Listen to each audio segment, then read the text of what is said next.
You guys will be in person today. We'll talk about this problem. The problem's not going to be due until Wednesday, which means if you guys don't finish it during class time today, that you can work on it tomorrow when you guys are at home, and then it'll be due Wednesday. So if you have questions about it, you can ask questions. You can ask questions tomorrow.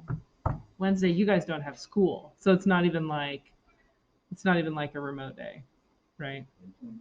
Yeah, Wednesday. Did you know that, Michael? Okay, Wednesday is a day that like you guys don't even have school.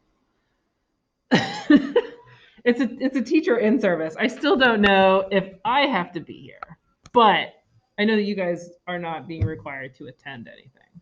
So my request is that before class on Thursday that you upload the problem we talked about today. So it's just going to be just a really slow start to the school year. So basically think about it like we've got 2 days of school plus some homework time, at least for my class. I don't know what other teachers are doing. So where we were at with this, we did a bunch of force diagrams and charted stuff and solved some problems. We're going to do the horse and cart problem today. So the horse and the cart problem. So this is where we're going to look at the interactions between the horse and the cart and the forces that they are imposing on each other and the way that they're interacting. So have you guys seen a horse pulling a cart like this before? I mean, you can imagine like a wagon or anything else. So we're given some information. The cart and the rider have a combined mass of 150 kilograms. The horse has a mass of 440 kilograms, and the horse pulls on the cart with 75 newtons of force. So there's a couple of pieces of information that are here that are important. We're going to get to that in a second. The first part here says, draw and label a force diagram for the cart to the left of the picture and for the horse to the right of the picture. So we're going to draw a force diagram over here for the cart and on this side for the horse. And then it says add quantitative values for as many forces as possible. So we're going to try to assign as many numbers as we can to the force diagrams that we draw. You guys ready to go? Okay. So we're going to start with, I always go right to left. So with the cart, we're going to start with our cart is experiencing a force due to gravity.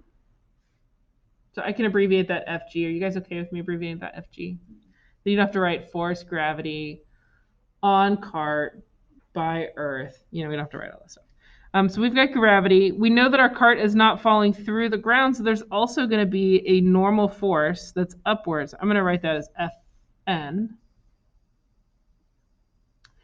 Is our cart experiencing any forces that would make it move to the right? It is. Where's that force coming from? The horse. Yeah, it's going to be pulled on it, right? So I'm going to call this force pull. Is there anything going backwards?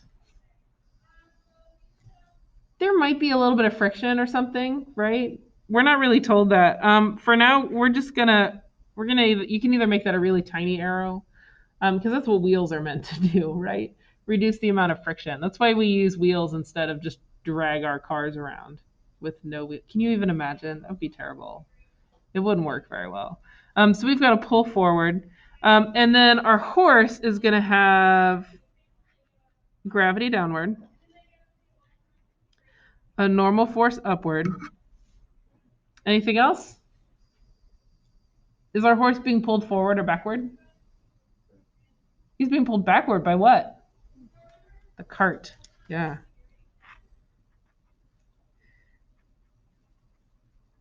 So there's a pull on the horse by the cart, just like there's a pull on the cart by the horse. Do you guys remember what that's called? These two have a relationship. Those two pulls are called a Newton's third law pair.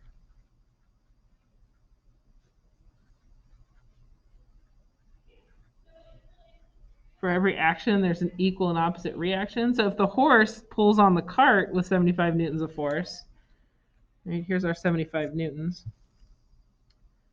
then the cart pulls on the horse with 75 newtons of force.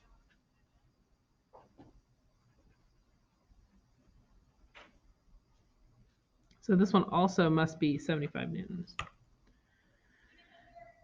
To make them congruent too. Put congruent marks on those.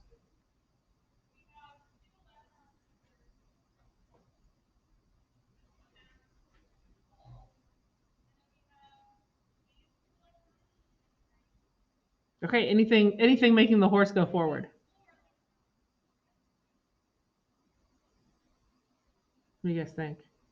Does the horse go forward? He does, right? How does he make himself go forward? How do you make yourself go forward? We talked about this a little bit one day, like a month ago. You guys remember? So what's going to happen is for our horse and our cart to move forward, the horse is going to have to interact with the ground, right? And the horse is going to push with his hooves on the ground that direction, and friction is going to make him go forward. And so we have to have this here. We have to have some kind of friction that makes him go forward, because if we didn't have it, these two forces would balance each other out, and our horse would not move. And so this is the force that makes our horse move forward. And what we know about it is that it has to be greater than the forces pulling the cart backwards. If these two things are equal, the two pulls, the pull on the horse by the cart and the pull on the cart by the horse, if those two are equal, then it's friction that's going to make it go forward. And that has to be greater than the friction pulling backward, or else our horse will never accelerate forward. He'll never pick up any speed.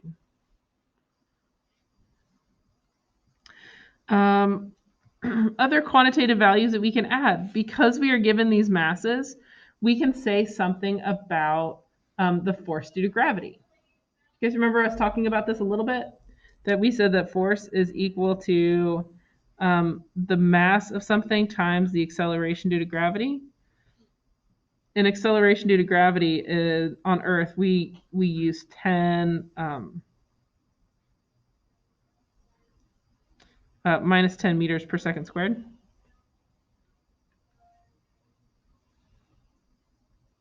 So if our cart and rider have a combined mass of 150 kilograms, we do 150 times minus 10. So for this guy, our force due to gravity would be minus 1,500 newtons.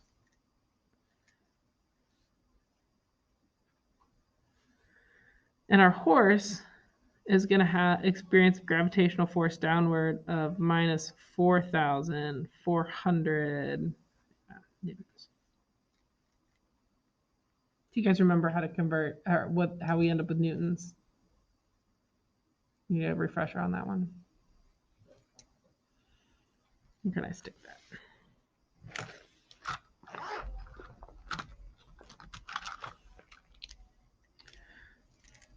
So if we are looking at mass times acceleration, so if we have mass times acceleration, can you guys see that okay?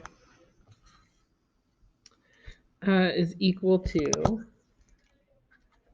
kilograms times meters divided by seconds squared, right? So mass times acceleration gives us kilograms times meters per second squared.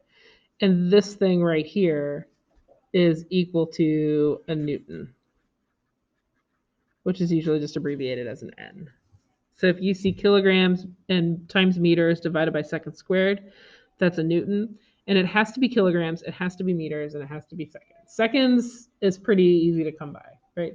But sometimes when we see problems, we'll see a distance or a speed given in centimeters. We have to make sure we convert it to meters.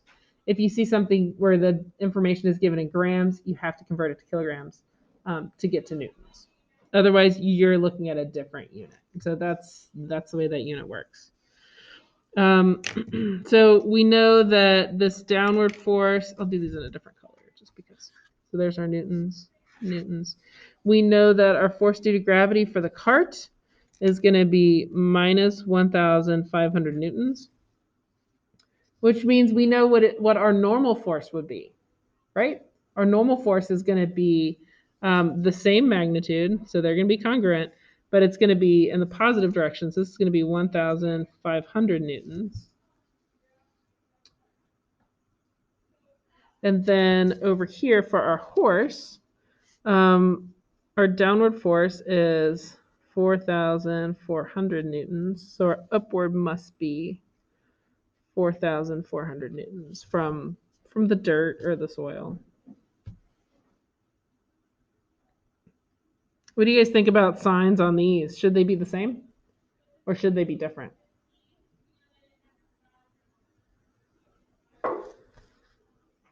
Are they the same direction? If they're not the same direction, they really should be different signs.